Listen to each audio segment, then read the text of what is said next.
Hello everyone, welcome back. तो आज का हमारा टॉपिक है यूनिटी इन डाइवर्सिटी। ठीक है, डाइवर्सिटी क्या है वो जानेंगे, या किसी भी कंट्री में ये डाइवर्सिटी आता कहाँ से है। डाइवर्सिटी का मतलब क्या होता है?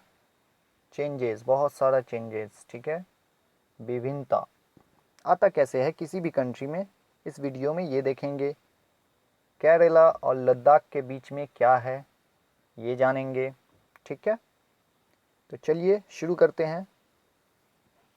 अंडरस्टैंडिंग डाइवर्सिटी लेसन 1, ये पॉलिटी सब्जेक्ट का एक इम्पॉर्टेंट चैप्टर है, स्टार्टिंग चैप्टर है। यहीं से स्टार्ट होता है polity. Polity and social science कह लो आप, या सिविक्स कह लो, यहीं से स्टार्ट होता है। तो डाइवर्सिटी इन इंडिया के बारे में हम लोग जानेंगे। इंडिया, जैसा कि हम लोग जानते हैं, बहुत मेनी डाइवर्सिटीज़ है। यहाँ पे अलग अलग तरह के लोग हैं, हर कुछ अलग है। ठीक है, डिफरेंट लैंग्वेज बोला जाता है, अलग अलग फूड खाया जाता है, अलग फेस्टिवल मिलाया जाता है या मनाया जाता है, अलग अलग रिलीजन यहाँ प्रैक्टिस किया जाता है। ऐसा चीज़ अगर किसी भी कंट्री में है तो उस कंट्री को कहेंगे भाई ये कंट्री जो है डाइवर्सिफाइड है, बहुत डाइवर्स है ये कंट्री। इंडिया एक उसमें से एक है। ठीक है, तो चलिए अब जानते हैं। तो ये डाइवर्सिटी का मतलब क्या होता है, अगर इसे जानना चाहें हम लोग डीपली तो क्या होता है वो जानते हैं। तो अगर हम लोग अभी से 200 साल पीछे जाएंगे, तो जब कोई ट्रेन नहीं था, एरोप्लेन, कार, बस कुछ नहीं था, तो लोग ट्रैवल कैसे करते थे एक जगह से दूसरी जगह?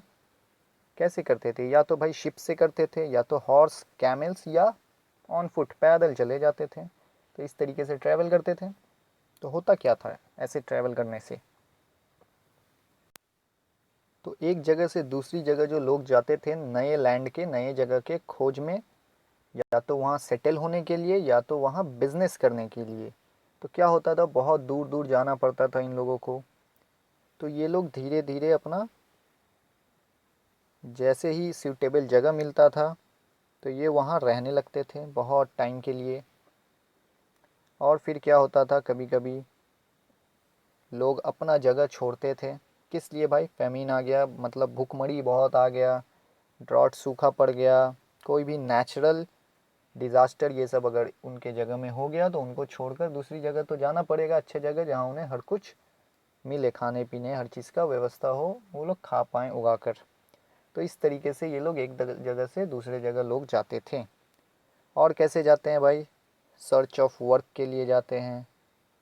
अगर वहाँ कोई वॉर हो गया उनके जगह पे तो वो अपना जगह छोड़कर नए जगह जाते हैं। तो समझ आया नए जगह क्यों जाते हैं लोग। नेक्स्ट, तो फिर होता क्या है, कभी कभी जो लोग छोड़ते थे अपना घर तो वो नए जगह में जाकर सेटल होने लगते थे। ठीक है, सेटल होकर अब वो अपना जो पुराने जगह में जिस तरीके से रहते थे नई जगह में भी उसी तरीके से रहेंगे, थोड़ा बहुत चेंजेस करके रहेंगे, नहीं तो ओल्ड तरीके से ही रहेंगे। तो जो लैंग्वेज बोलते थे वो बोलेंगे, फूड, म्यूज़िक, रिलीजन जो मानते थे ये सब मानेंगे, थोड़ा बहुत चेंजेस करेंगे। तो ऐसे करते करते मिक्स हो जाएगा। नई जगह में गए, वहाँ का कुछ नया चीज़ होगा, पुराने जगह का कुछ ओल्ड चीज़ मिलाकर एक old mix, old and new का मिक्स बन जाता था। तो इसी इंटरमिक्सिंग ये सब कल्चर से मिलकर एक नया और डिफरेंट कल्चर कह सकते हो बन जाता था, कुछ नया निकलता था। ठीक है, तो इस तरीके से डाइवर्सिफिकेशन होता है जगह का। ठीक है, तो ये जो भी डाइवर्सिफिकेशन हो रहा है किसी भी जगह का, तो ये डिपेंड करता है उस जगह के हिस्ट्री के ऊपर। यूनिक हिस्ट्री कुछ होगा उस जगह का। जैसे कि इंडिया में इतना सारा जो रिलीजन है, हर कुछ है। कैसे है भाई? इंडिया का हिस्ट्री बहुत वास्ट है, हम लोग जानते हैं। तो इस तरीके से इंडिया का हिस्ट्री बहुत वास्ट है, तो इसलिए इतना सारा डाइवर्सिफिकेशन इंडिया में देखा जाता है।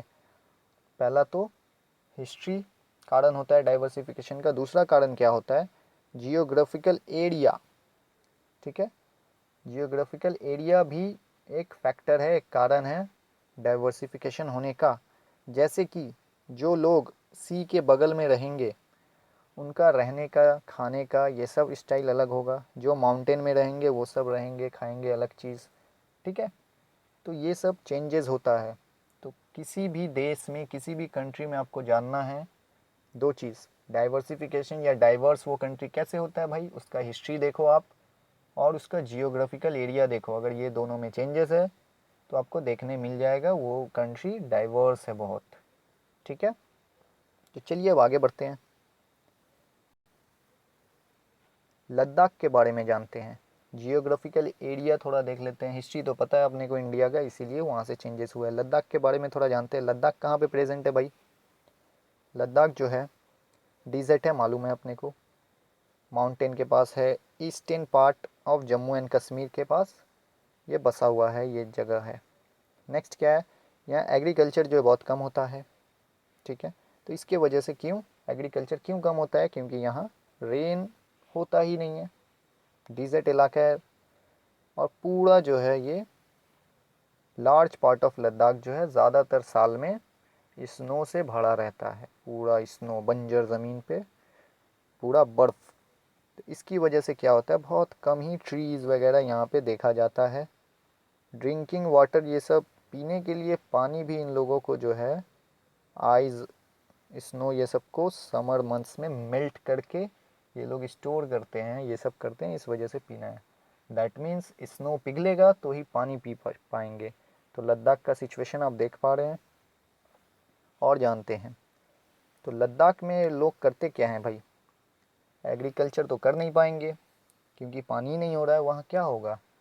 तो ये लोग शिप पालते हैं, ठीक है, भेड़ बकरी ये सब पालते हैं। और वो भेड़ से क्या करते हैं ये लोग, वुल निकालते हैं।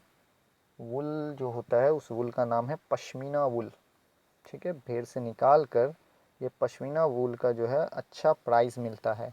इससे शॉल ये सब बनाया जाता है, ठीक है, शॉल ये सब बनाया जाता है और इससे लॉट ऑफ मनी दिया जाता है। ये शॉल बहुत महंगा मिलता है, पश्मीना जो है बहुत अच्छा क्वालिटी का वूल है, ठीक है। तो लद्दाख के लोग कलेक्ट करते हैं भाई, और कश्मीर के जो ट्रेडर्स हैं ये सब है उसको ये पश्मीना वूल बेच देते हैं। फिर क्या खाते क्या हैं ये लोग? बिजनेस तो समझ आया इन लोगों का, खाते हैं भाई मीट, मिल्क प्रोडक्ट्स, चीज़, बटर, ये सब खाते हैं। तो खाते क्या है, बिजनेस क्या करते हैं, किस जगह पे लोकेटेड है लद्दाख, माउंटेनियस रीजन पे, समझ आया। अब और जानते हैं, हर एक फैमिली जो है लद्दाख में गोट्स, काउज, याक, काउस को जोस कहते हैं, ये सब पालते हैं ये लोग।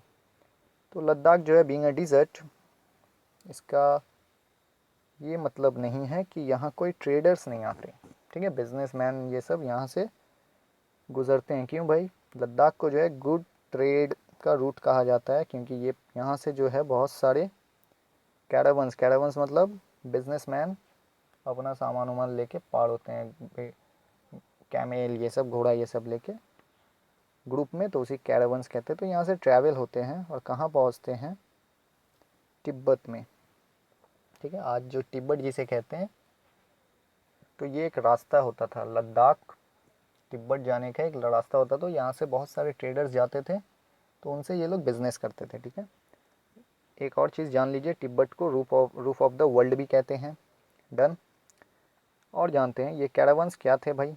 ये लोग अपने साथ टेक्सटाइल हो गया, कपड़ा वगैरह हो गया, स्पाइसेस हो गया, रॉ सिल्क, कारपेट, ये सब लेकर जाते थे।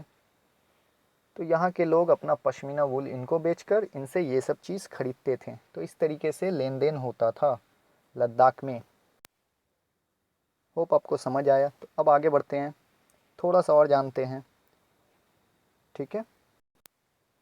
अब जानते हैं तिब्बत में जो है बुद्धिज़्म धर्म बहुत माना जाता है। तिब्बत में ये बुद्धिज़्म धर्म पहुंचा कैसे? लद्दाख के ही थ्रू पहुंचा है, ठीक है।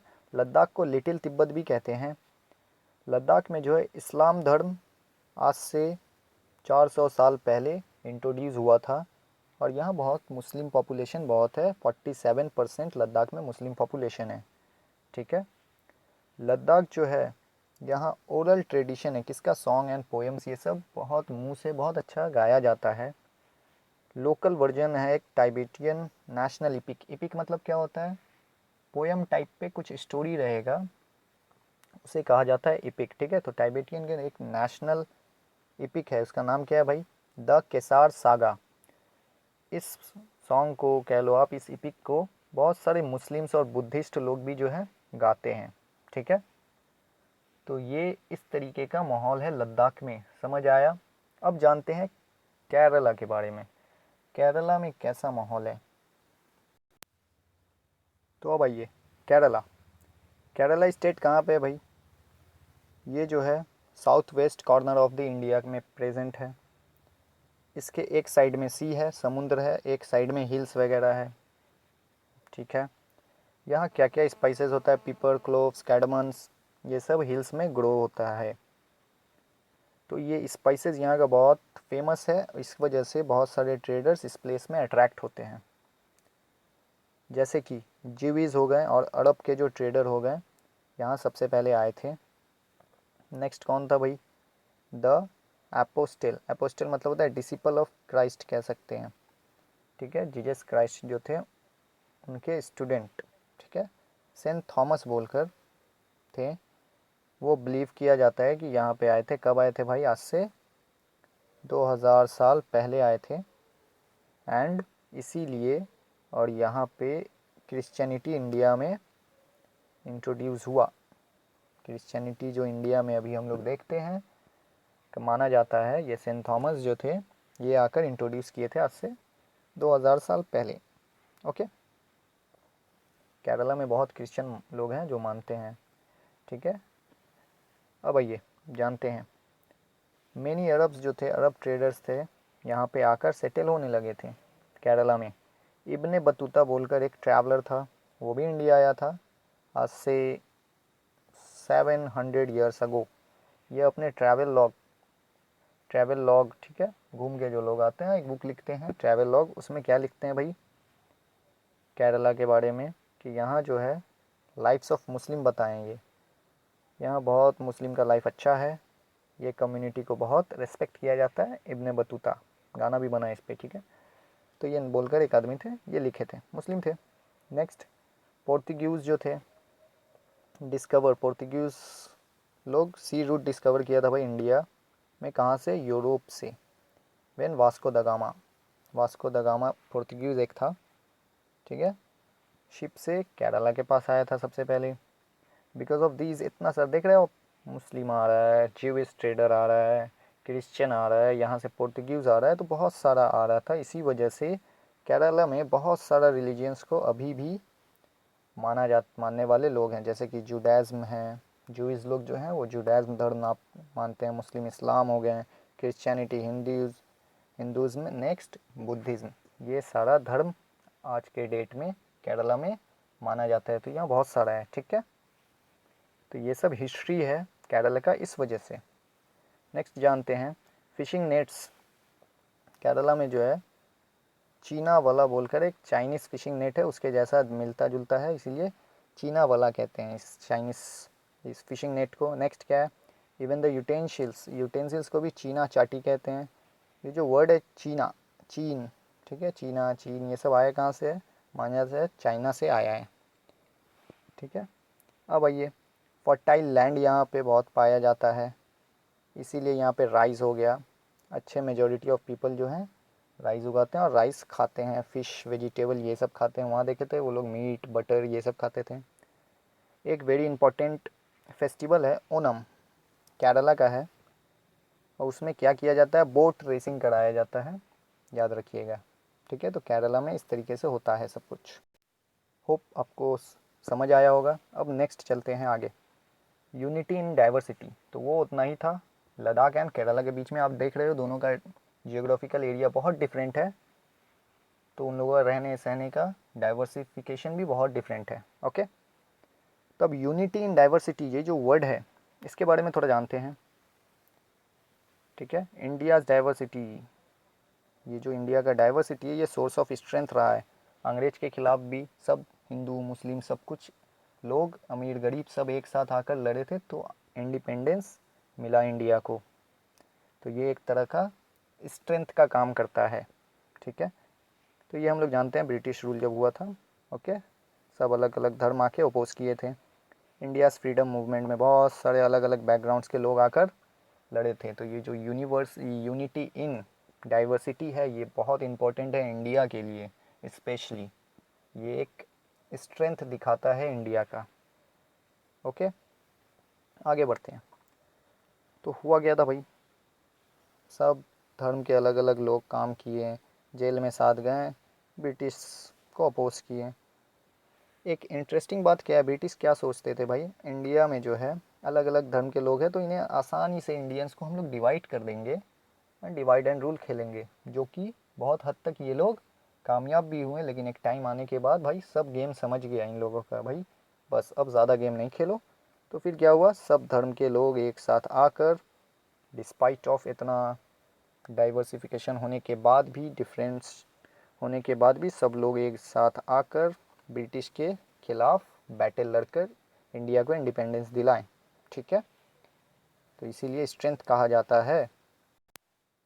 तो यूनिटी इन डाइवर्सिटी ये जानते हैं। अब आगे में ये है, ये एक पोयम टाइप पे है। ठीक है, कब लिखा गया था, ये पोयम लिया गया है इंडियन पीपल्स थिएटर एसोसिएशन से, IPTA। ये लिखा गया था कब, जब जालियनवाला बाग हुआ था। ठीक है, ये पोयम के बारे में थोड़ा सा हिस्ट्री जानते हैं, आप इसे पढ़ लेना स्क्रीनशॉट लेकर या पॉज करके। तो ये जो सॉन्ग है कब गाया गया था, जब जालियनवाला बाग हुआ था। आप लोग जानते होंगे जालियनवाला बाग मास्करे।